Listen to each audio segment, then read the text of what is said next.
Trying new techniques is a great way to stretch creatively, but sometimes it feels like I try them once and move on without fully exploring them. So before we say goodbye to 2021, I wanted to try a couple of my favorites again and see if I could take them even further. Turns out they both involve alcohol inks, and just wait until you see what I did with the second one. The first technique that I loved this year is the one where I just threw a bunch of alcohol ink over top of a stencil on a piece of Yupo paper or craft plastic to create rich, detailed backgrounds. To take it further, I wanted to test a couple of things with this technique. First, to see if there's a difference between Yupo paper and graphics craft plastic. This one is Yupo paper. And second, to see if I could get more control over where the colors go this time. So I got out this bubble wrap stencil from Simon Says Stamp and a rainbow of alcohol inks. It's fun to watch how vibrant they are and how they move, and it's easy to see that you actually can put the color where you want it, within reason. It does still move, so it may not end up exactly where it started, but this shows that you can have some control over it. Another thing I've learned since I did this last time is that you can easily get another print from all the ink that's sitting on that stencil by just putting another piece of Yupo paper on top and pressing it, allowing the color to transfer. I spritzed this one with some alcohol, but I don't think you need to do that unless you think you've waited long enough that the ink has started to dry. This gave me a fun grid-like print, but again, these colors are going to keep moving, which is too bad. I would have liked to have kept it like this, and maybe it would have stayed if I had tried drying it carefully with a heat gun. I'll show you in a second how this one turned out. For this one, I left the stencil on while it dried, which took about an hour or so. When I removed the stencil, you can definitely see the pattern of the stencil, but you can see that the in-between pieces are also stained with color. Remember that when I show you the craft plastic for the next example. I spritzed the stencil with alcohol again to reactivate the ink, and I placed it down on another piece of Yupo paper. I put a piece of printer paper on top and I rubbed my hand over it to transfer it, and I ended up with a fun pattern. It's quite a bit less vibrant, and I think that's because I actually removed a lot of the ink from the stencil with the pressing technique, and that just shows that it's actually a great part of the cleaning process as well as a fun 2-for-1 technique.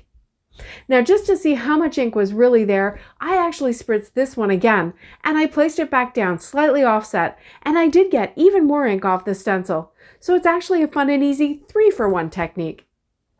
I only made cards with the one stenciled panel, and I'll keep the other 2 in my background file for a time when I need a quick card in the future. To get 3 cards out of this panel, I cut 3 different size rectangles, which seem to work well with these 3 oversized hi, hey, and hello dies from Waffle Flower. Oh, and by the way, I found that my tape runner did not work well with either Yupo or craft plastic, so I used liquid glue for them. I added some black accents along with little white butterflies from the Butterfly Circle die set, and for the high card, I embossed my black panel with the same bubble wrap stencil for a little more visual interest. I hope you can see that here. For my next panel, I'm using the graphics craft plastic and a new Catherine Pooler stencil, trying again to have control over where the colors go. This time I'm using Copic refills, and I just realized that that will probably invalidate my experiment. I'll tell you why in a second. Anyway, it's still easy to get them in the place I want them, and again, they're spreading and blending, which is fun. I tilted my box a little to help get full coverage in all the circles. Then I did the press technique again, and I got another vibrant panel that's kind of dreamy and watercolor looking, and then I set the stencil panel aside to dry. This time when I took off the stencil, I noticed that the masked lines are actually quite a bit whiter and not stained like the last one. And now I don't know whether it's because of the craft plastic or because of the Copic inks, so I guess I have another experiment to do.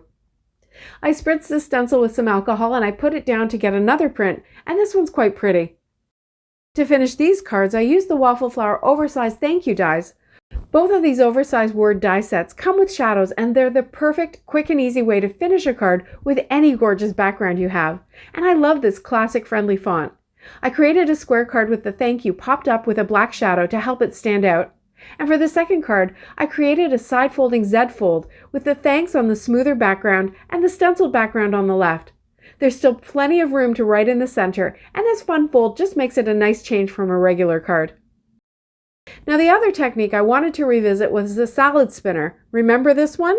I bought a cheap $5 salad spinner from IKEA that's only used in my craft room, and I got some pretty neat results.